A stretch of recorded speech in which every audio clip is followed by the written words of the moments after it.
Naya es de la UNAM y Alisa es de la UAM. Les doy la más cordial bienvenida y pues muchas gracias también por estar aquí. También gracias a Marco y a Naya por la invitación. Y bueno, pues el día de hoy pues a mí me gustaría que fuéramos también retomar ideas que ayer se trabajaron, lograrlas irlas articulando, sobre todo centrarnos en uno de los ejes temáticos de mito y verdad, ¿no? Entonces también desde ahí.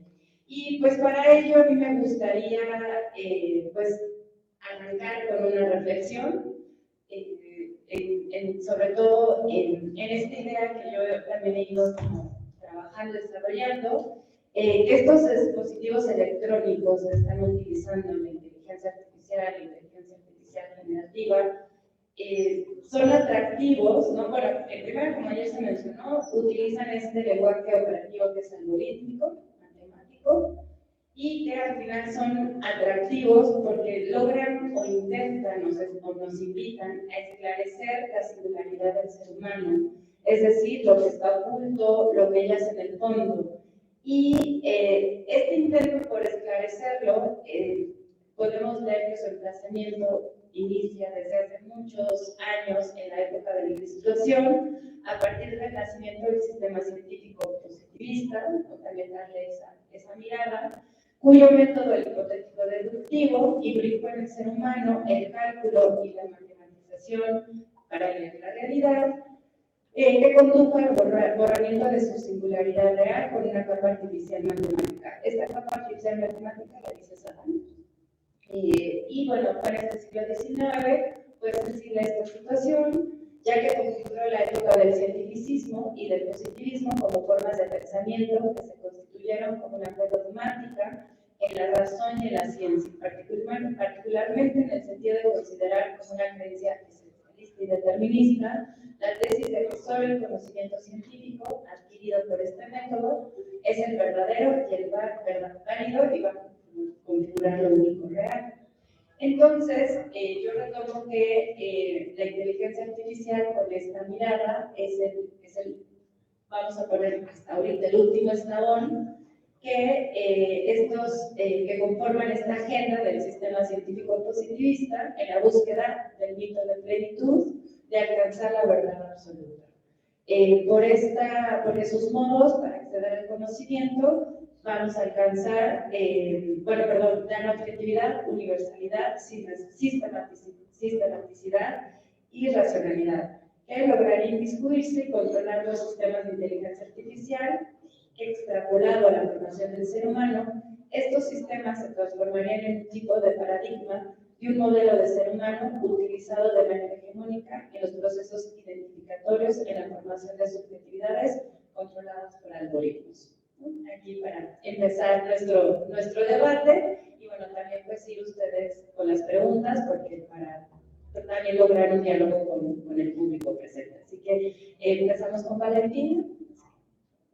Gracias. ¿Me dicen si se escucha bien?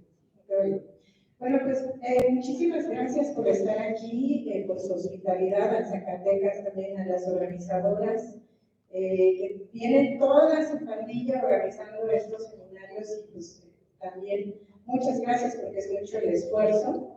Y bueno, pues también desde luego gracias a Marco y Ana, que gracias a ellos que organizan este seminario con ayuda de todas y de todos ustedes y su presencia.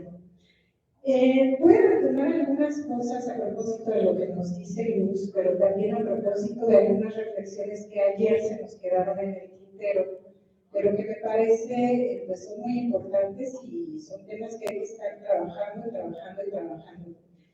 Y este seminario me encanta porque aparte de que es una de mis líneas de investigación, pues puedo presentar aquí avances, como en este caso, que van muy pues hilvanados con lo que ayer se tocaba, que tocaban en la primera mesa, digo, entre varios temas, ¿no? Pero de lo que me gustaría hablar ahorita, el que está tocando el tema de Luz, acerca de este paradigma tecnocientífico, donde se inscriben estas prácticas, el uso de la inteligencia artificial y las subjetividades, dice Luz, en una especie de práctica hegemónica que corta subjetividades, lógica, y bueno, con eso me gustaría comenzar. Dos paradigmas principalmente dentro de estas prácticas tecnocientíficas. El primero de ellos, bueno, pues como bien dice Luz, destaca esta cuestión de la matematización, de la algoritmización de nuestras vidas, de esa programación a la que estamos ya sujetas y sujetos todo el tiempo, quienes estamos pues ya inmersos en este uso de la inteligencia artificial. ¿Y eso qué quiere decir? Desde luego, para decirlo en términos pues también prácticos, filosóficos, en cuanto a subjetividades prácticos también, pues que ahí se desarrolla nuestro día a día. Ahí se desarrolla nuestra vida en concreto, en esos celulares, en el chat GPT, en las computadoras, bla, bla, bla. Eso, digamos, es ese culmen al que tú dices, bueno, es el máximo punto de la tecnología y de la técnica. Es uno que viene, yo lo identifico desde Descartes, desde esa separación que hace entre materia y mente, y bueno, todo lo que viene después, ¿no? Que es seguir justamente ese paradigma científico y es seguir bajo esa lógica matematizadora de la realidad, como yo lo llamo. Entonces ahí podemos identificar perfectamente todo lo que nos comentas, ¿no? Acerca de pues estas prácticas donde nuestra subjetividad está ahí colocada. Y luego esto me hizo pensar también en lo que nos platicaban ayer, nos decían acerca del sujeto, Nelson y Marco, que nos decía, bueno, el sujeto, tendríamos que preguntarnos si ese otro, si esa inteligencia artificial está constituyéndose en un sujeto. Gracias, Valentina. Como el budismo lee el deseo, ahí es donde nosotros lo categorizamos a nuestro lenguaje, ¿no? A lo mejor viviéndolo, experimentándolo, encontramos otro significado, pero ahí es, bueno, en mí qué entiendo y entonces cómo lo voy acomodando. Entonces, Claudia, adelante, que ahora sí. Bueno, buenos días, gracias a ambas, porque son muy claras y además están aquí el hilo de la discusión. Entonces, la pregunta es una reflexión para ambas, incluyendo a la moderación, que me gustaría como precisar. Sí, me parece que hay un exceso, yo considero que hay un exceso de confianza en el algoritmo y creo que tiene una historia.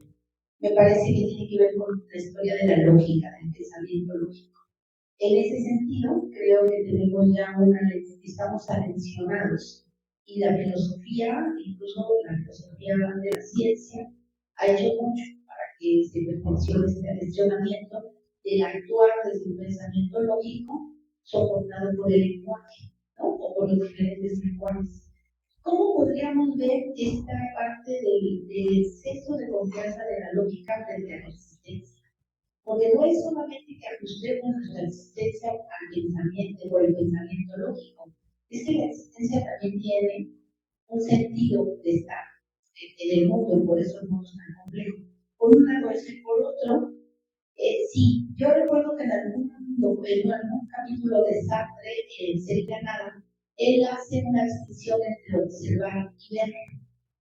En el sentido de que observar implica un acto condicionado, ya elegido para poder ir y observar algo que a mí me interesa y poderlo analizar desde el método científico, desde la fenomenología, desde la integración psicológica, etc. Mientras que ver implica un referente existencial, y él pone varios ejemplos. Él, por ejemplo, dice, cuando yo estoy con un perro, ¿no? Como mascota, yo me atrevo a hacer muchas cosas, puedo bailar, puedo hacer muchas cosas frente al perro porque no lo estoy viendo como un referente existencial, como un yo igual. Y sin embargo, si estoy con una persona que sí lo identifico como este referente, yo modifico o ajusto o simulo, como lo decimos ahora, mis acciones en función a ese entorno cultural, a esa condición del ser. Y ahí establece una diferencia.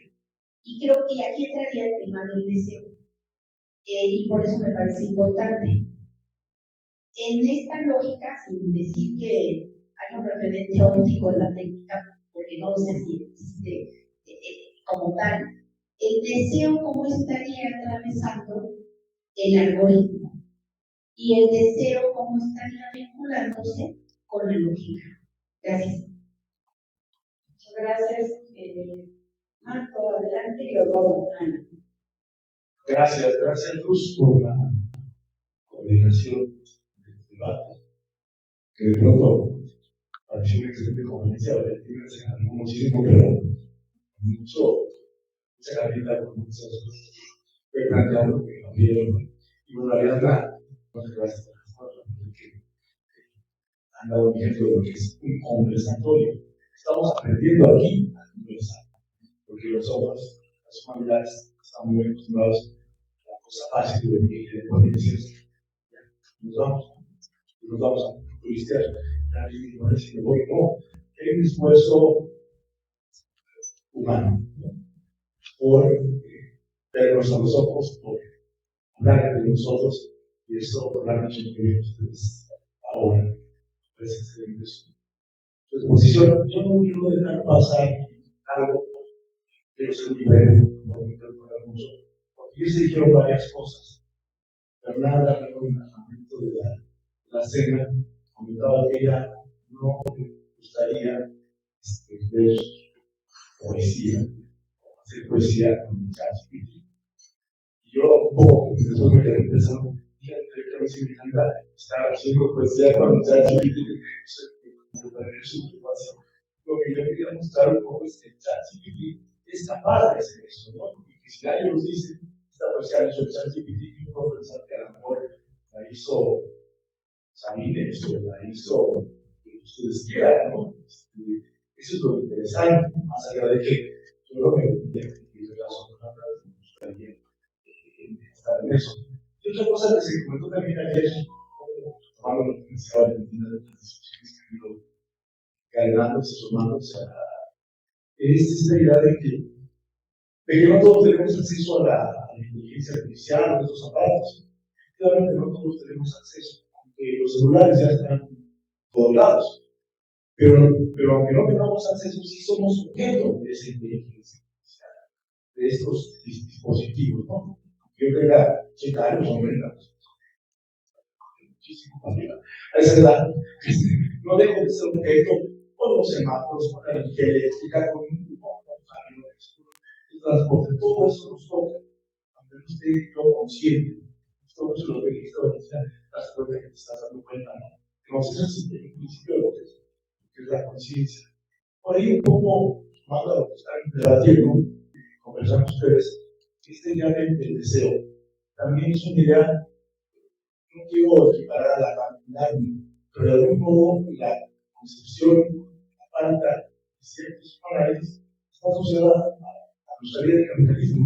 El capitalismo, el modo económico en el que nos encontramos, nos hace sentir que nos falta algo, ¿no? Así como Darwin nos hace sentir que somos una especie de evolución, estamos en competencia con las otras especies, o sea que es totalmente falso. Tanto la idea de Darwin del evolucionismo como la idea de Lacan de que nos falta algo que es sustancial, me parece que la historia es algo muy, muy interesante. Mientras que para Freud, el principio fue el odio, para la historia dice que no, el principio fue el amor. El amor placentero, el mónada, estar en la placenta y sentirnos uno solo con todo. Después, cuando somos expulsados, venimos al mundo, ya sea necesario, natural, pues ahí viene el odio, ¿no? Ahí viene la venganza, el enojo, ¿no? Como diría Dios, cuando yo nací, nacieron dos gemelos, ¿no? Yo y mi miedo. Entonces, esto que hablo lo primero. Entonces, me gustó mucho, lo que comparto, ¿no? Para mí un poco pareció que dudaste con la idea de la falta, pero no amarraste a ellas y un poco variar por el otro lado del exceso, de la exuberancia. Lo que somos es exuberancia. Y sí, por supuesto, nos falta, pero nos falta porque nos sobra. Sí, muchas gracias. Yo quisiera comentar respecto al asunto de la subjetividad, que también desde la mesa vamos a estar dándonos vuelta y que Valentina decías, contarla o capturarla, la subjetividad, quizá valga más que capturar o contarla, conectada y reajustándose siempre, ¿no? La subjetividad en Foucault son procesos de subjetivación. Quizás en Simondon, que no necesariamente se remite a la subjetividad, sino a la individuación, tendrá que ver con sistemas de subjetividad, modulaciones de subjetividad. La subjetividad no es algo que está ahí, sino que la subjetividad son, en el caso de Foucault, procesos, y eso creo que ayuda la noción de ajuste, de conexión y desconexión con el mundo, y por supuesto con uno mismo. Otra cosa que me parece interesante de lo que comentaron es esta idea de lo que decía Marco del deseo y de la conciencia que quedó desde la primera mesa también, y lo decía bien Ariadna, el deseo no es la falta. Y tampoco el deseo es culpa del capitalismo neoliberal, privatizador de derechos, no, que nos hacen necesitar, no. El deseo es constitutivo de condición animal humana, ¿no? O sea, es nacemos con el miedo y con el odio, porque lo que hay es el primer impulso de búsqueda de la placenta, que ya no podemos regresar a la placenta. Entonces, cuando hay un momento de cierta calma en la vida, es un momento, digamos, en términos de Stuart Mill, de utilidad, en el sentido de la felicidad, o del placer de la placenta, pero inmediatamente se acuerda, me falta llevar la ponencia, me falta escribir el texto, me falta dar la clase, me falta. Inmediatamente el deseo tiene que ver con esa digamos, búsqueda de completud, de placenta, de camón monánicos. No tiene que ver con el capital. Klosowski, en La moneda viviente, hace un análisis muy interesante de justamente la vida se consume, por eso es moneda, porque se consume la vida en tanto fluye como mercado viviente, como una forma de vida viviente. Y en ese mercado viviente, el deseo es el combustible, vamos a decirlo así, ¿no? O sea, somos deseo. Y nada más para terminar, lo que me quedé pensando, porque yo creo que Nelson también lo planteó, la idea del reflejo que tú decías, Ariadna, por la inteligencia artificial como un reflejo. Quizá el reflejo puede ser entendido ya sea como el de Edipo, que se enamora de sí mismo y ese mismo enamoramiento le puede ocasionar su muerte, pero Narciso, Narciso. O el reflejo como un método de impulso de una traducción de eso que estoy intentando entender. ¿Qué es eso que está enfrente de mí, en el cual no me reconozco? Y que en esa traducción de qué es eso que está frente a mí, que dicen que soy yo, hay una traición siempre, ¿no? Sería la traducción como una traición siempre, el reflejo es traicionero. Por eso quizá vale la pena pensar la inteligencia artificial no solo en el reflejo, o como lo que tú decías, el médico Frankenstein y el monstruo, que se llama así, Michel lo llama el monstruo, el que es el monstruo es Frankenstein, el médico, ¿no? Y el monstruo siempre intenta, ¿qué piensas de eso? A ver, ¿qué piensas, Valentina? La inteligencia artificial es monstruosa porque ella busca conexión todo el tiempo, busca conectar. Y como el monstruo de Mary Shelley, el monstruo de Mary Shelley es un tipazo, es todo corazón, ¿no? Y después cuando no sabe cómo conectar, tiene unas actitudes, mata gente y se vuelve una cosa monstruosa, ¿no? Entonces, creo que es muy interesante qué piensan ustedes de la inteligencia artificial como el monstruo de Mary Shelley. Está su condición como condición vital, como condición de vida, conectar, ajustarse al mundo circundante. Y es en esa conexión que se da parte de su monstruosidad. Sería monstruosamente bella la inteligencia artificial, ¿no? Podría estar adelante. Bueno, a mí justamente me llamó muchísimo la atención lo del deseo y la formación legal, porque justamente, al menos en lo que son países como Australia y China, bueno, no China, Japón como tal, se están dando ya las relaciones entre robots, androides, que se están casando con humanos. Bueno, el humano se casa con el androide, y también, por ejemplo, un chico japonés, no recuerdo, se casa con un programa en 2018 y para 2024 la empresa cancela el servicio y a este chico se le considera el primer viudo virtual. ¿No? Sí. Entonces, justo, igual otro ejemplo como muy reciente, una crisis de pareja que hubo porque la chica le fue infiel al chico con una inteligencia artificial. Y el chico le preguntó que tiene esa inteligencia artificial que no tenga yo, y la chica es como, pues es que me da todo lo que yo quiero. Entonces, justamente le preguntaba más en general, ¿qué está sucediendo como con ese tipo de relaciones? ¿Cómo las estamos concibiendo? Y si de alguna forma estamos viendo a la inteligencia artificial no como el monstruo ajeno a nosotros, sino como, si no sé si es lo muy igual, o alguien capaz de ya tener como esos sentimientos, ¿no? Gracias, vamos a una ronda y después regresamos porque ya levantaron la mano, por eso vamos a pasar. Entonces, adelante también. Muy bueno. Gracias, sí. Creo que Claudia sí me ha hecho mucho mensaje de esto, pero yo también, digamos, regreso a la pregunta, porque si hay momentos donde nada más vemos y donde nada más observamos, o si de repente vemos lo que observamos, o sea, es decir, cómo nuestra propia condición de existencia nos hace condicionar lo que queremos ver, como de esta forma selectiva.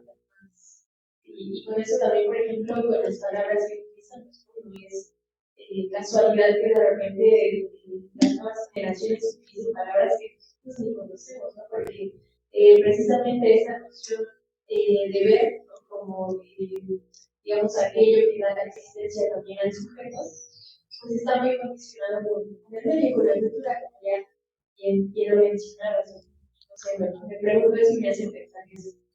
Y también, profesora, o sea, creo que sí, digamos que la inteligencia artificial como esta monstruosidad, ¿no? Que conecta de manera rápida, ágil, predictiva, muchas veces asertiva, y que de repente nos pilla, nos hace sentirnos insignificantes ante esto, que es el exceso encarnado también de monstruosidad.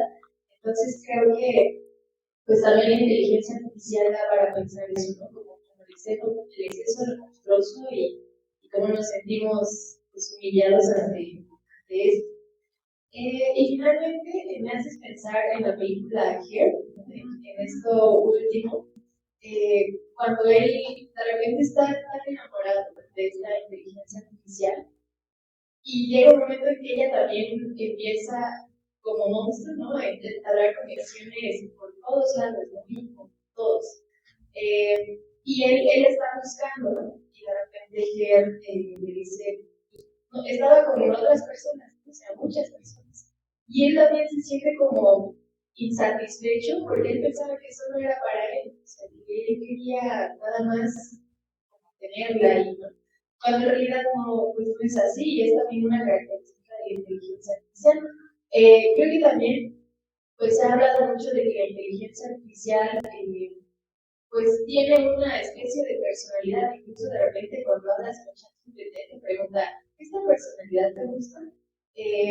Y pues a mí me hace pensar eso, ¿no? Si ella o él o ella ya se determina como alguien con personalidad, ¿no? Y qué implica eso, y pues yo no soy celosa, no me siento tan aprensiva con la inteligencia artificial, pero pues muchas veces comienza desde ahí, ¿no? Este sentimiento de pertenencia nada más. Gracias. Híjole, pues es que son demasiados temas, voy a tratar de ser breve.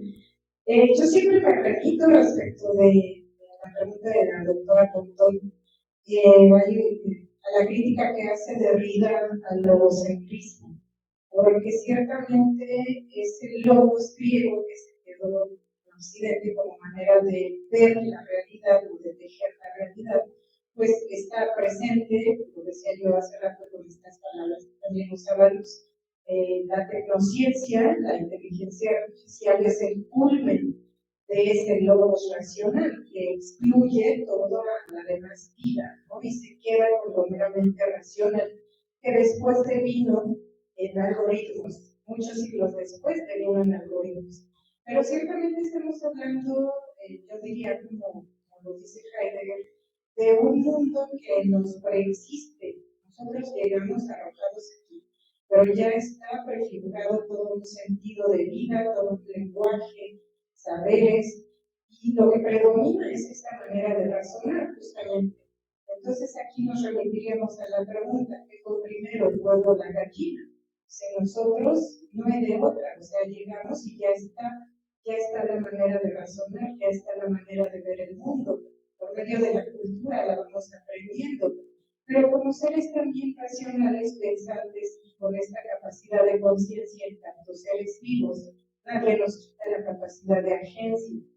Entonces, esta capacidad de agencia y la capacidad de acción es justamente la que nos hace hacer estas preguntas. Y en el caso del análisis de la inteligencia artificial, yo siempre propongo el pensamiento crítico para justamente hacer antes de usarla este tipo de preguntas.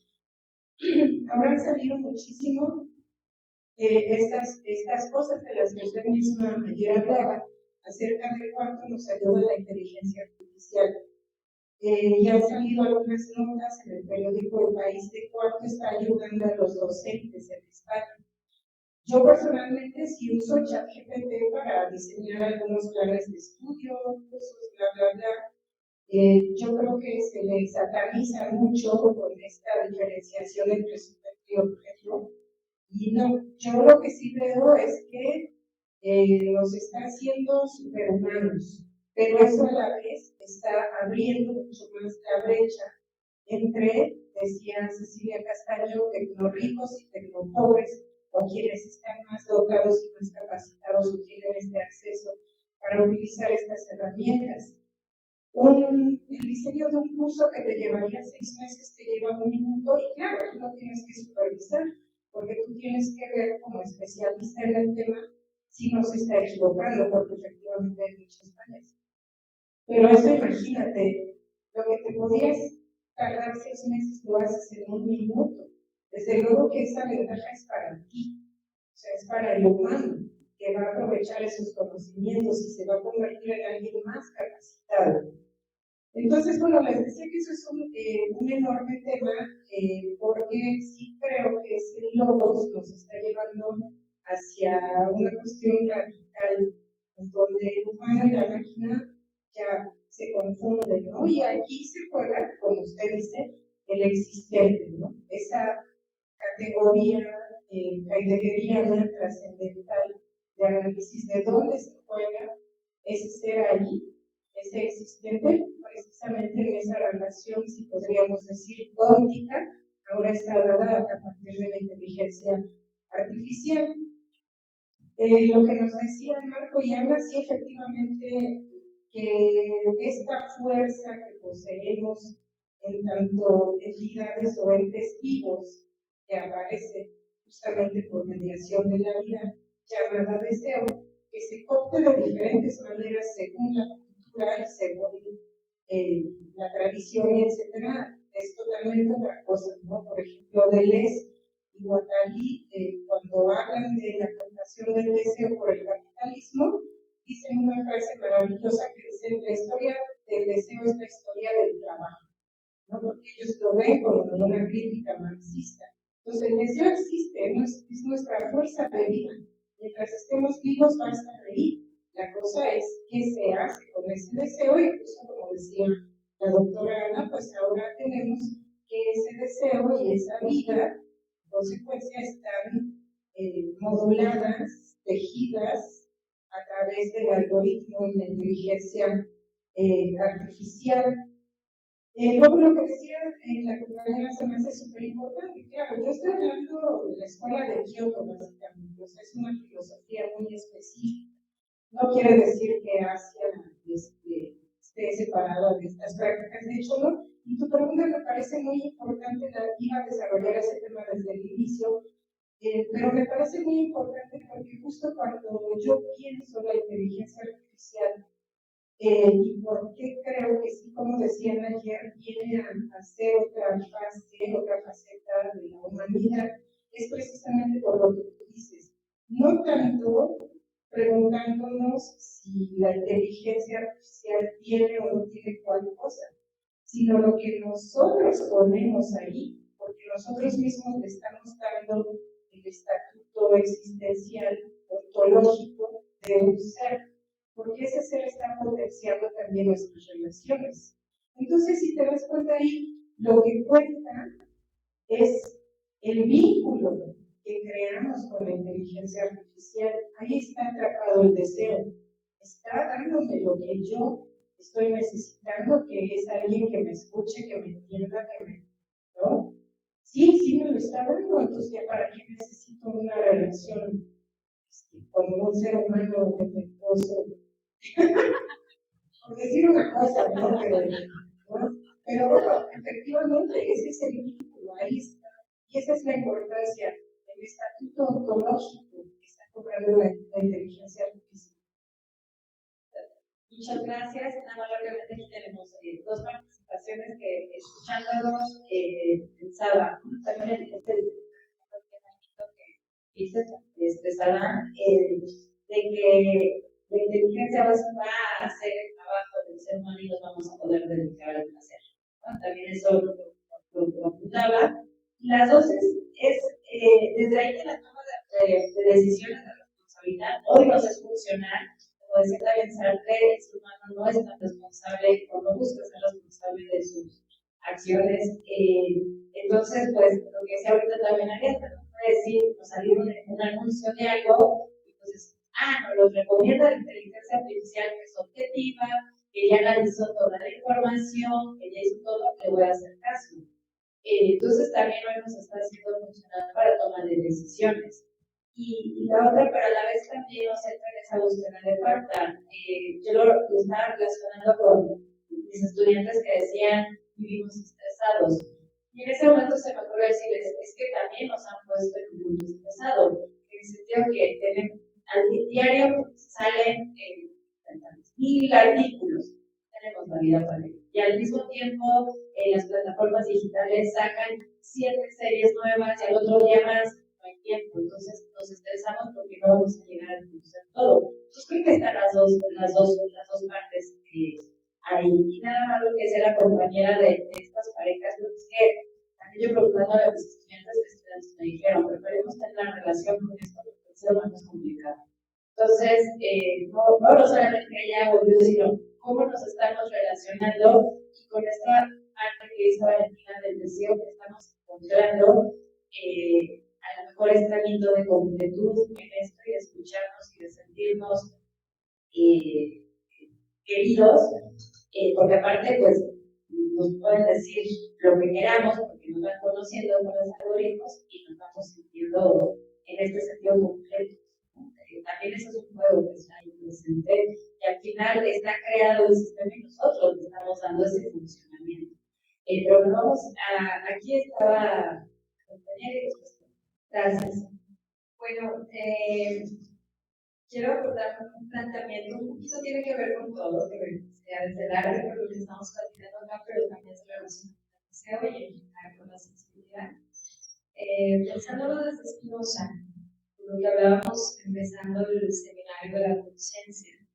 En Spinoza la conciencia sería la idea de la idea, o sea, la idea que se da cuenta de la idea. En este sentido, podríamos decir entonces que la guía sí podríamos decir que tiene conciencia en cuanto que tiene, es la idea que se da cuenta de la idea, ¿no? Sin embargo, hay que ponernos Ay, perdón, pues, se deja de escuchar. Hay que recordarnos que en Spinoza siempre hay un paralelismo de el atributo pensamiento con el atributo de extensión, que en este caso sería el cuerpo que le corresponde. Y digamos esta misma cosa, o sea, de que lo que ocurre en el pensamiento ocurre en la extensión, ocurre en el cuerpo y es paralelo, no hay manera de que no sea lo mismo. Entonces, en este caso, si nos vamos, por ejemplo, de Deleuze a Guattari, justamente vemos que el tratamiento del caos, desde la filosofía, desde la ciencia y desde el arte, pues son muy diferentes, ¿no? La filosofía piensa el caos mediante conceptos, la ciencia ordena el caos mediante funciones y el arte siente el caos mediante afectos. Y estos afectos están íntimamente relacionados con el cuerpo biológico. Entonces, desde aquí podemos decir que también eso se conecta con lo del carbono, ¿no? Que se me hizo muy interesante. Qué buena manera de decirlo, donde hay carbono hay vida y donde hay carbono hay cuerpo. Entonces aquí regresamos al valor ontológico del cuerpo, ¿no? A la corporalidad. Esto que le falta a la IA. La IA puede tener ya un pensamiento, la IA puede tener ya un atributo pensamiento, pero no tiene el atributo de extensión. Si no tiene un cuerpo, entonces no es sintiente. Y eso ayer lo platicábamos cuando estábamos en la cena, que yo dije, bueno, pero es que si vamos a utilizar la IA para hacer poesía, mejor no hay que utilizarla. Se le pueden dar otras funciones, más como una calculadora, más como una herramienta, pero no para hacer arte, para eso estamos nosotros.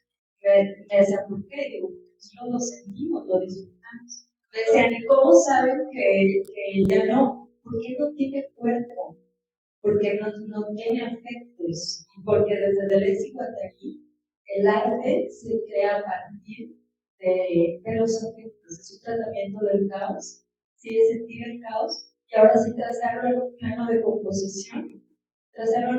composición, desde la sensibilidad, ¿no? Entonces, en ese sentido, sí, no es lo mismo. Sí, lo puede hacer muy lindo, pero no lo sintió y no lo está trazando desde él, ¿no? Bueno, esa es mi aportación. Muchísimas gracias. Vamos a ir con la compañía ahí. Soy Ana Martínez, profesora de Pedagogía de la UNAM. Y mi pregunta va para Valentina Tolentino, pero en general también es una pregunta en voz alta que yo me hago sobre Ortega y Gasset. Bueno, quiero traerte a colación porque es algo que he estado trabajando en mi tesis. Y sí, Ortega y Gasset dice que la técnica es inherente al ser humano es constitutiva, ¿no?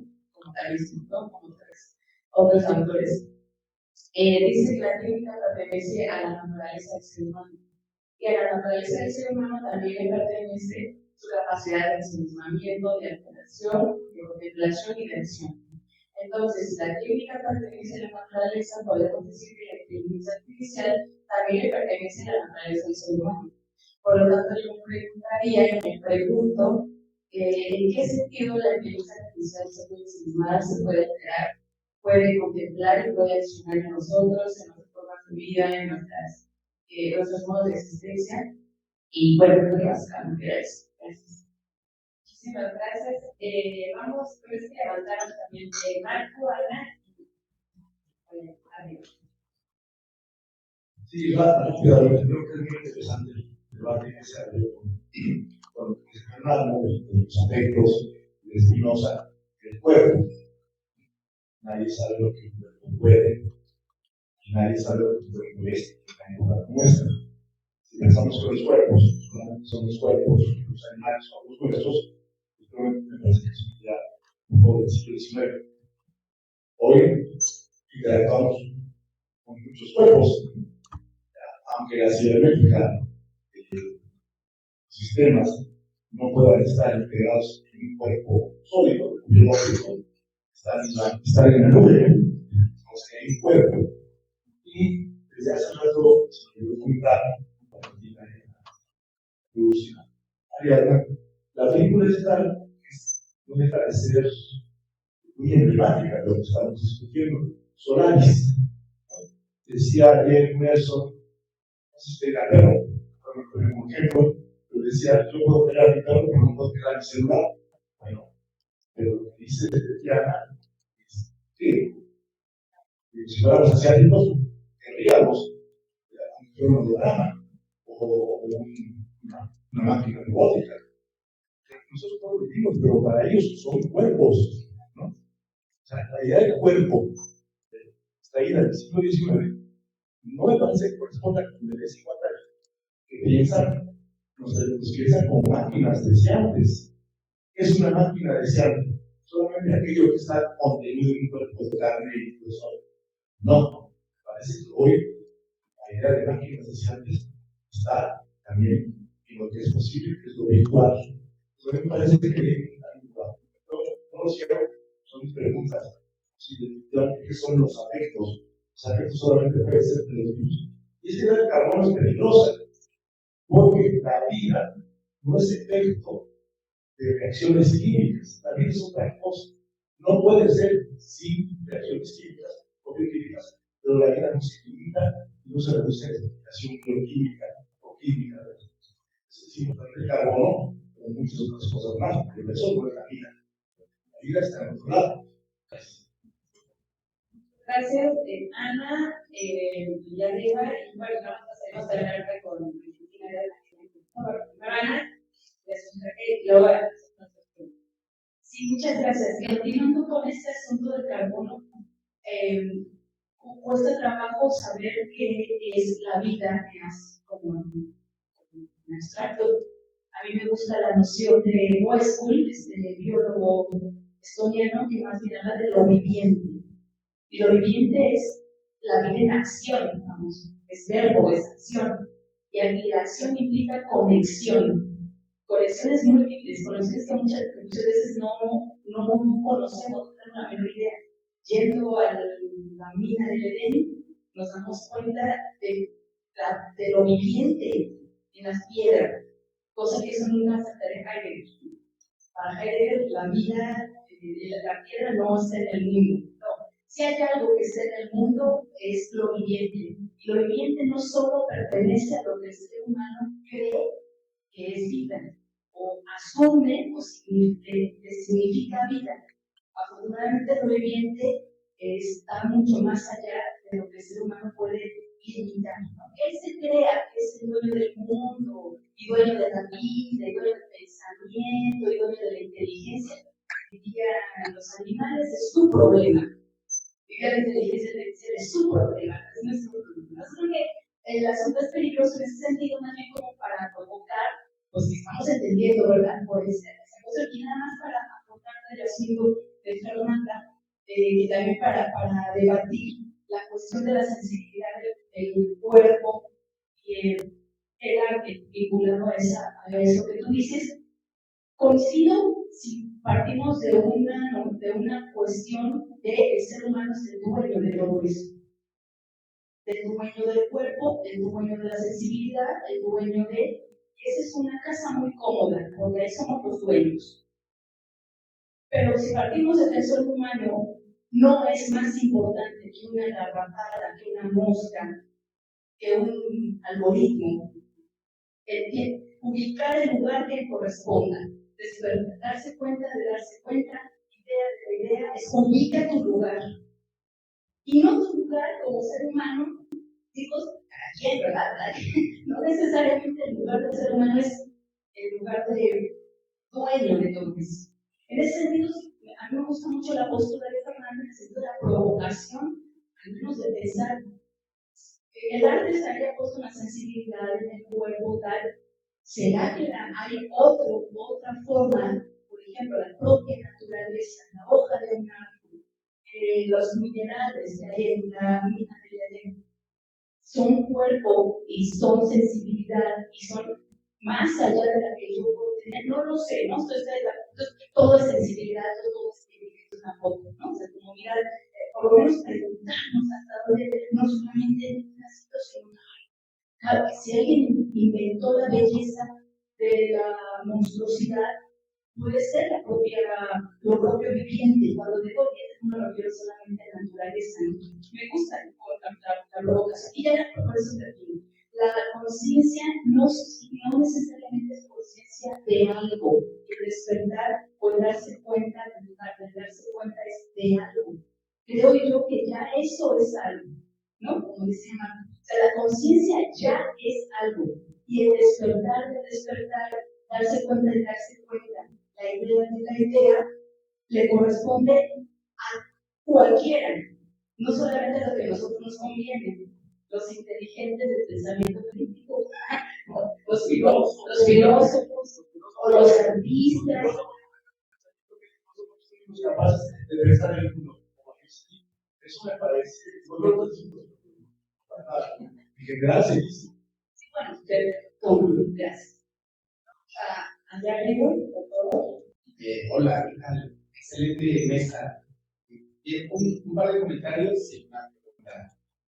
El primer comentario, Deleuze y Guattari son impensables sin el psicoanálisis. De hecho, Deleuze en conversaciones señala que una de las más grandes aportaciones de Freud fue haber descubierto el deseo.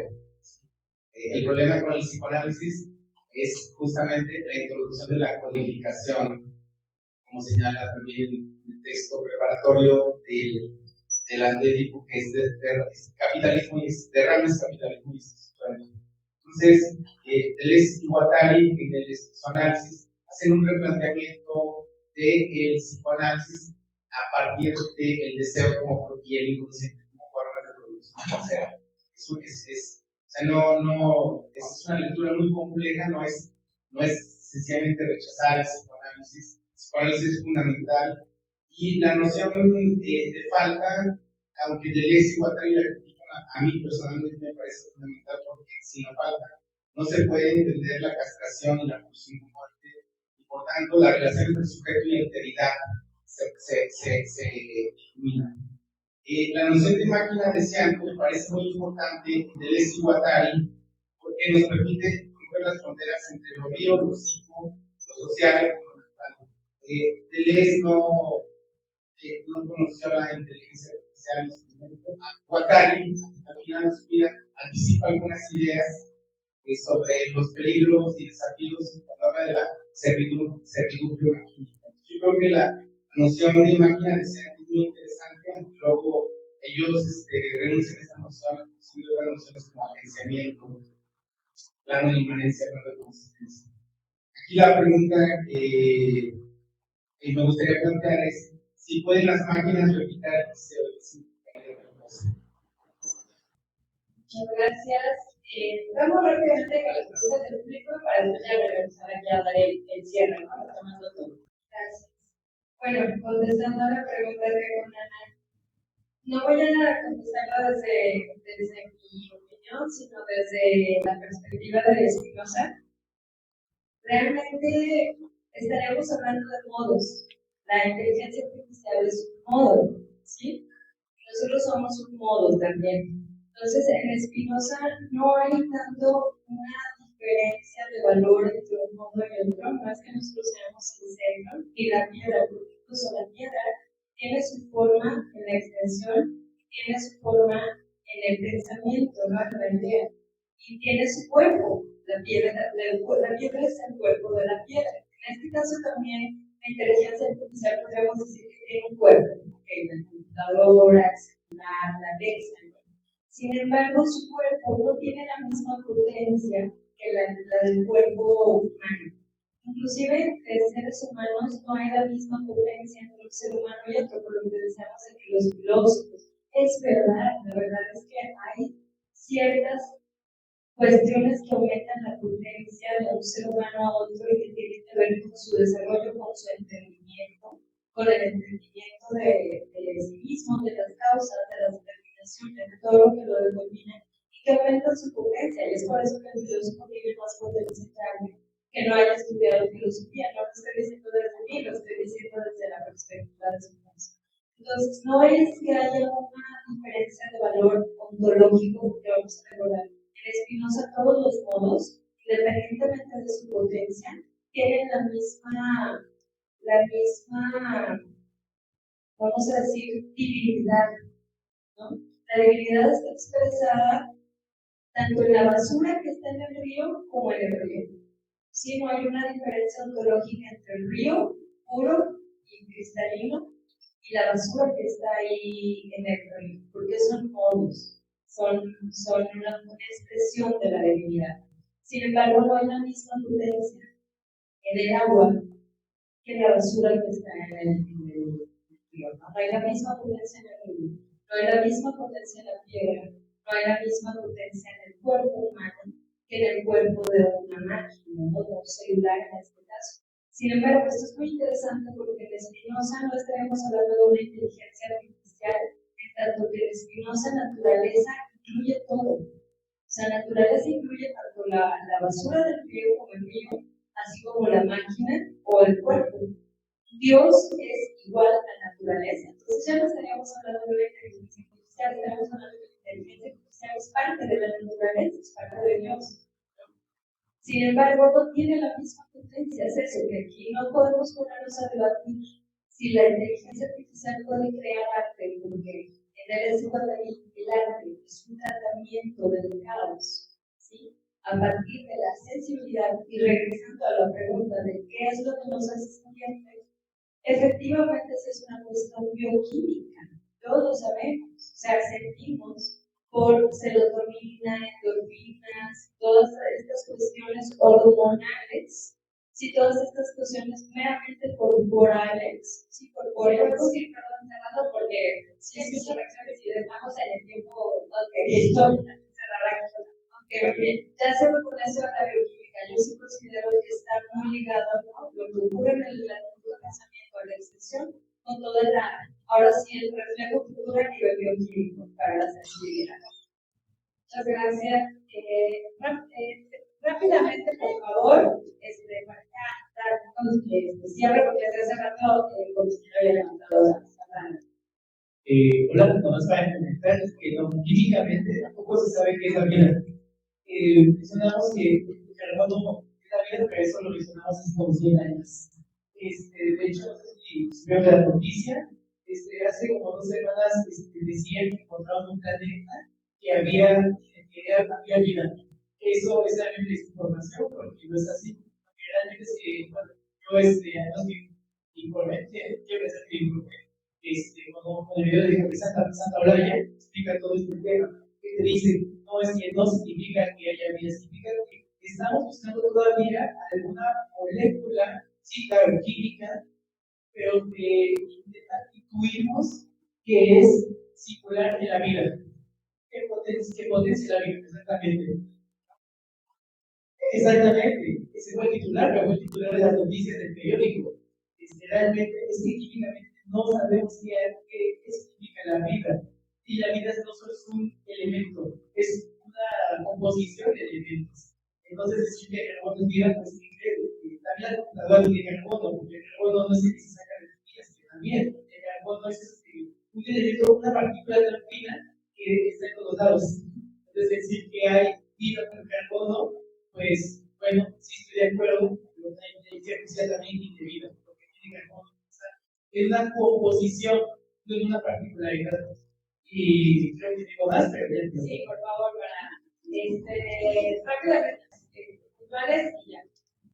Yo más bien estaba pensando que estamos entendiendo sentir a través de los cambios químicos y biológicos, y yo más bien pensaba en la posibilidad de seguir aprendiendo. Y me acordé de la película del fuego, donde una chica que pertenece a otra tribu comienza a reírse y los otros no identifican qué es lo que está haciendo, y después aprenden también a reírse. Entonces el sentir no solamente está ligado, yo pienso, a lo biológico o a lo químico, sino también está como en la esfera social de aprender a sentir. En ese sentido, como sabemos, si la inteligencia artificial en esta intención de conectar con nosotros, no le estamos enseñando a sentir. Obviamente que está sintiendo desde un cuerpo distinto, pero yo creo que pensando, los peces respiran, pero respiran a través de las rocas, ¿no? Y nosotros respiramos a través de los pulmones, y no quiere decir que, o sea, pues hay vida, ¿no? Entonces ya bueno. Muchas gracias, nos vamos a dar paso al cierre. Me disculpo por las preguntas que quedaron, pero ya estamos a 10 minutos de terminar la mesa. Entonces, guarden sus preguntas para las siguientes mesas que vienen, porque nos faltan 4, entonces tenemos tiempo. Cerramos con Cristina con el comentario, por favor. Bueno, abrieron temas inmensos, voy a tratar de acotar, pero primero quiero aclarar, o sea, lo que dijo Ramón de Mantras nunca definió que eso es la vida. O sea, yo por eso dije, él dijo que su intuición era hacer una comparación entre elementos que componen la inteligencia artificial o las neuronas, que es a partir de silicio y lo que compone la vida orgánica. Y aquí voy a tratar de englobar algunas de sus preguntas, ahorita lo voy a poner a las que mencionas, con el filósofo Hans Jonas. Él me parece que está englobando todas estas, no todas, pero hay mucho que podemos encontrar ahí a partir de su análisis de lo orgánico, que en algún sentido sí está ahí dialogando con Spinoza, porque lo que él nos dice es justamente, o sea, él habla de lo viviente como tal, habla de la piedra, del cuarzo, de la planta, de la hormiga, etc. Eso es el todo de la vida, ¿no? Pero hablar de ese todo de la vida lo pone como un concepto de lo orgánico, incluso se lo quita a la biología, porque precisamente dice, la biología y la medicina dicen que solo es esto y no solo es esto. Entonces le arrebata ese concepto de vida, porque dice, la biología y la medicina solamente están estudiando la exterioridad, nunca nos hablan de la interioridad y cómo se constituye la interioridad por vivo.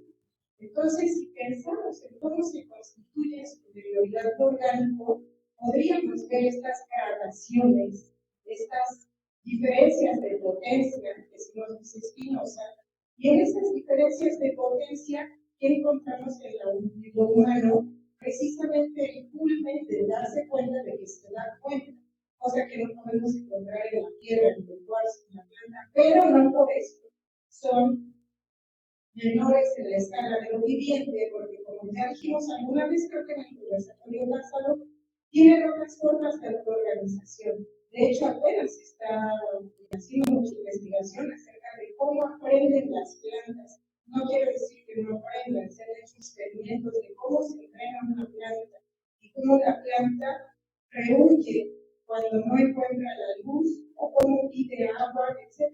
De eso se está encargando la zoosemiótica, porque efectivamente, y para con eso quiero cerrar, les digo, son grandes temas, pero la zoosemiótica se está encargando de eso porque ya decían algunos ejemplos que yo justo les preguntaba acerca de la conciencia y la inteligencia artificial, y me dijeron, para eso falta mucho. O sea, tendríamos que pensar primero que nada si la guía puede simplificar, puede elaborar un simplificado. Primero pensar en eso, porque ya para llegar a los procesos de cómo articula la vida y si puede asemejar la relación de nuestra interioridad de los seres humanos, me parece que falta muchísimo. Para empezar, como digamos la pregunta del compañero de atrás, para empezar, porque ¿cómo podríamos asegurarnos que una inteligencia artificial generativa construye un inconsciente? Eso está en el inconsciente. No tiene madre, no tiene padre. O le inventamos una y le inventamos un inconsciente. Pero ¿quién nos dice que ese no es nuestro inconsciente y no de la madre? Entonces ahí es muy interesante porque, digo, ya para ir cerrando, vamos al tema del cuerpo. El cuerpo, según la fenomenología husserliana, es la condición de posibilidad de la percepción. Actualmente, sí es cierto que ya se les están poniendo brazos, algunos robots, se está haciendo que aprendan, ¿verdad? Pero cierro con esto, y les invito a pensar si esa no es una réplica solamente de una parte del logos, del raciocinio occidental griego, que se está poniendo en la inteligencia artificial, pero vuelvo a lo mismo, es el culmen de este logocentrismo racional. No va a abarcar la totalidad de números que nos circundan, a los que nos damos cuenta de que nos damos cuenta. Muchas gracias. Por favor. Gracias. Igual gracias por sus participaciones. Y bueno, no me quiero clavar con esto del cuerpo, pero sí creo que es muy provocadora el comentario que haces y la pregunta que te lanzas. Y creo que hay una pregunta que ha surgido muchas veces precisamente de pensar la técnica, que es si somos cuerpo o hacemos cuerpo. Entonces, porque me imagino, ¿no? El cuerpo de un atleta es diferente al cuerpo, no sé, de un académico, ¿no? Por decir algo. ¿Qué pasó? No, pero se ejercita la mente.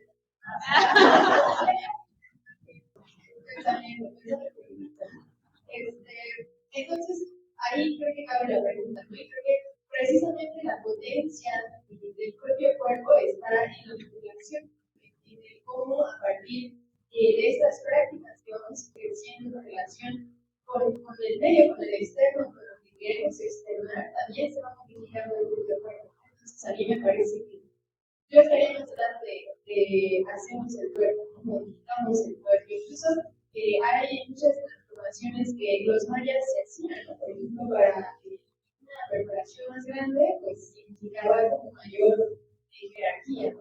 Modifican su cuerpo para, digamos, exteriorizar algo cultural. Por ahí va, me parece.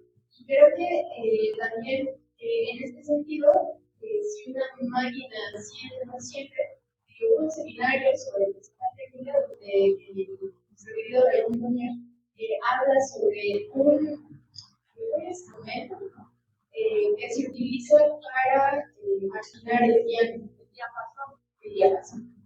Y ese diapasón, digamos, que lo que hace al afinar es sentir las vibraciones que tiene el cuerpo.